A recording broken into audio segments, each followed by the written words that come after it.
What's going on, guys? Week 5, day 4.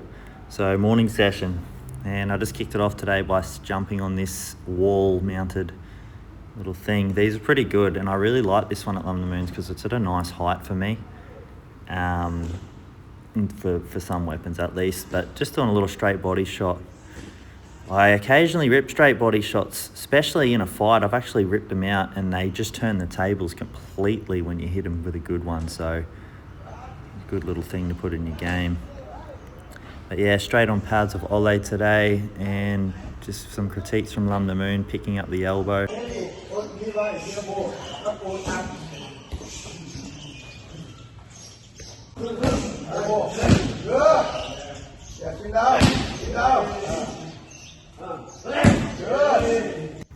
Nothing new there. I've had that critique heaps. Just old habits die hard, really. I'm used to having that elbow sort of hugging my side, and Cruyo's like, yeah, it's more boxing, so, you know, and yeah, I've taken it on board and I'm really drilling it, and I can feel it. I can actually feel it really well. Finished up pads and just decided to do a bit of a stretch. My hip was so tight, and it was, you know, the outside of my hip, or glutes I suppose as well, was actually creating tension on the groin side and just creating this raw burning feeling. So I saw a guy doing a stretch, Brock, that was training with us a while ago, and he was doing this stretch and then rolling back over onto his neck just to get a bit extra, and I thought, man, that's actually an excellent stretch to do. You know, I sort of roll around on my neck and stuff a lot for jiu-jitsu, and it does help. So just to add that little hip movement in helps heaps. When it comes to hips, if you think of, one of the guys I was seeing to help me out with my ACL stuff, he was basically explaining the hip joint. It's a ball and socket. It's a socket joint. So he basically explained it like, if you picture a golf tee, and then you got the golf ball sitting on the golf tee, that's essentially your hip in the socket. And if you imagine a bunch of bands around that golf ball connected to the tee, and sometimes they get over tight and it pulls the golf ball off the side of the tee and it doesn't sit in the cup of it properly. That's basically what's happening in your hip joint. So if you're over tight on one of the areas around the hip, it's going to over pull, and it's going to pull that ball joint.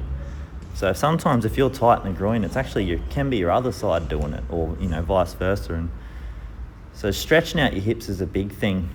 And if you really want to get into the depths of it, it all starts at the ground. Like, if your calves are tight, you'll wake up tomorrow and your hamstrings will be, and then it's going to be your hips, and then it's your lower back, and then it goes to your traps, and then suddenly you got a neck.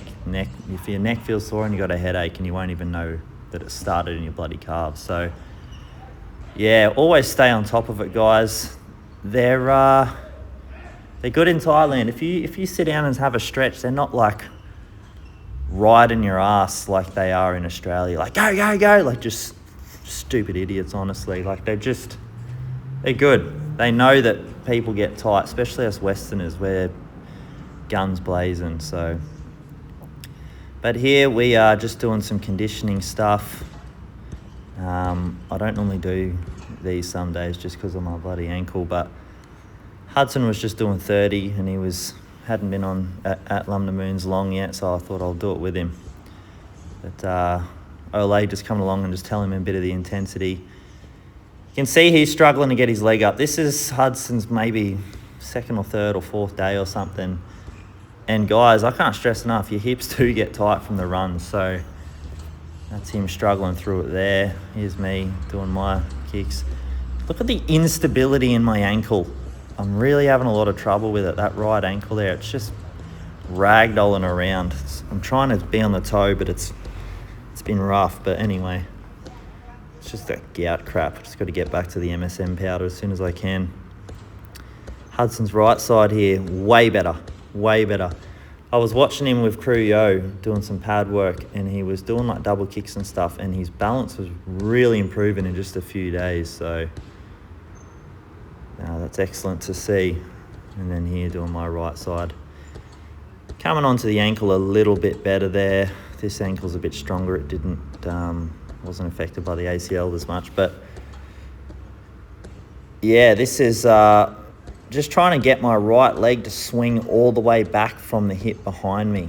Kruyo was telling me a week or so back that I was pulling my hip down too short, or my leg down too short, and not coming back to my stance. So I was just working on that.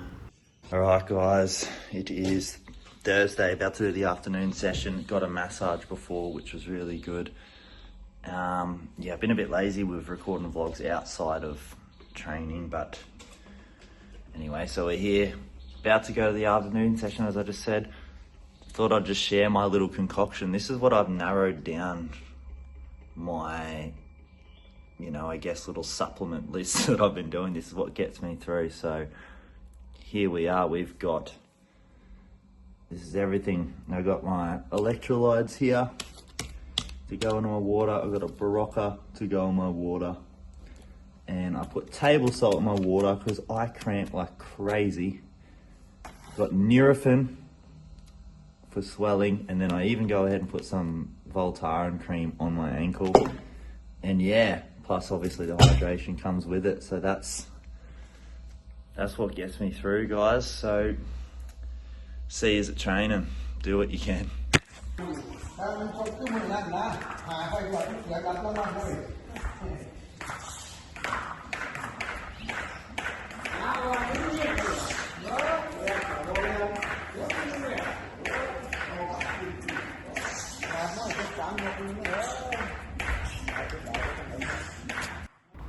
Alright, so afternoon session, bit of boxing, sparring, and we do about 10-minute rounds, I think. But so yeah, just sparring with Dan at the moment, and we had a nice little spar. We sort of played technical.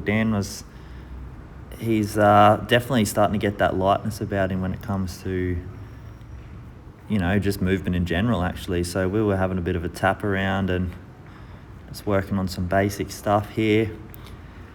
And yeah, I've decided to include pretty much just our spar in it because the bloody gimbal fell down again and stopped filming the stuff. And I sparred the Thai boy next, then I sparred BP. And Thai boy now had an interesting spar, and I would have loved to have seen it. But yeah, I think what's happening is I put the gimbal on the top of Kruyo's car that's sitting there.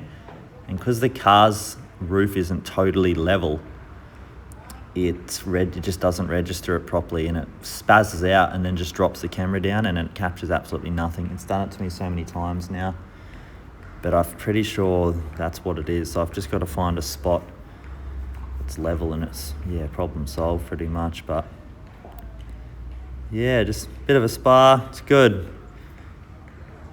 I'm just trying to just picking shots, just looking for those little openings and trying to capitalize on them. Trying to use my eyes more, and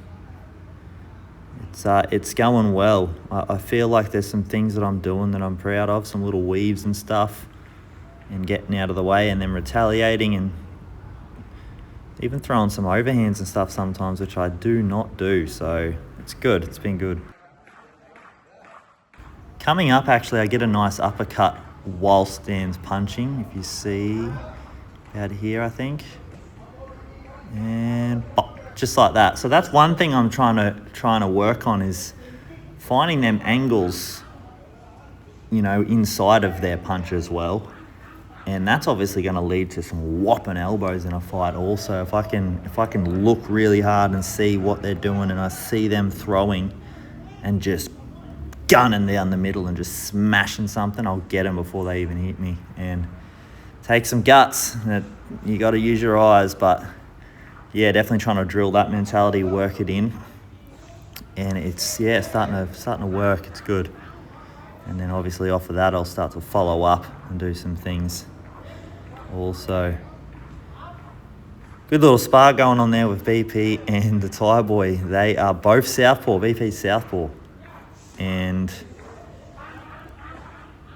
yep, Thai boy, they can go hard. They're similar heights and weight and stuff.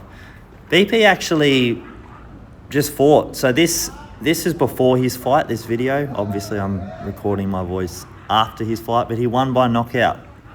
So yeah, excellent. He's got good punch power, and I've actually sparred him a few times, and although I'm a lot bigger than him and heavier than him and stuff like this, I can feel his technique in his body shots and his overhands and things like this. And I remember when he sort of touched me with it, I remember thinking it is no wonder that he knocks people out his own size. So good on him, congrats.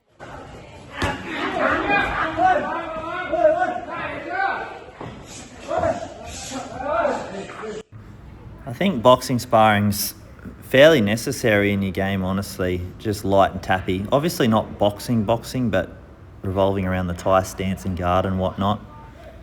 But I found it's really helped me with my movement, and in the past it's always helped me with comfortability in situations like dirty boxing type of stuff and getting in there and ripping into each other. It makes you comfortable with trading blows and whatever, and just being in the heat of the moment, which is really important for me as a taller fighter, because the people that I verse, they have to get in. They have to bulldoze to get in my range. It's inevitable, and if they don't, they're not winning.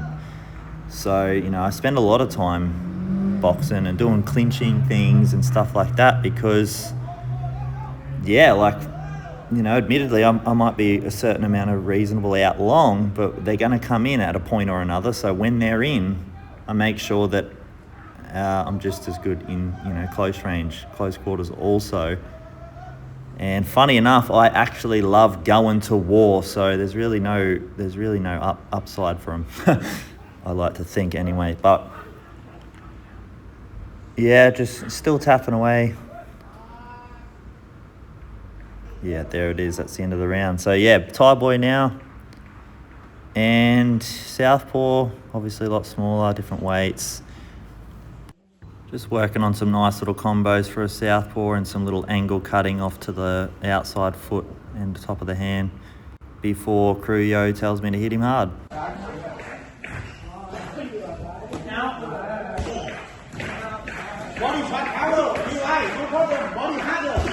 And that's what I was talking about. Gimbal goes out of balance and drops off the recording.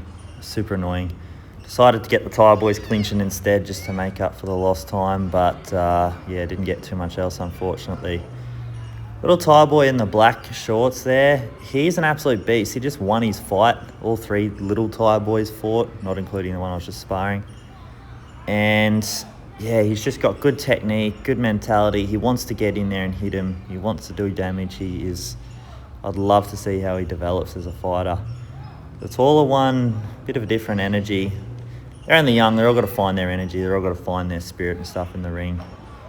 So it's a big process, a lot of discipline and hard sessions to get that out of them. But the Thais, they're the best at it. So it was really interesting to watch some of the sessions with the kids. I've seen some really brutal stuff that they've got to go through. But yeah, little pats with the dog. I don't know why they all have lazy eyes here. That seems to be a thing. It must be to do with the breeding. Anyway, don't forget to like and subscribe, guys, and stay tuned for the next one.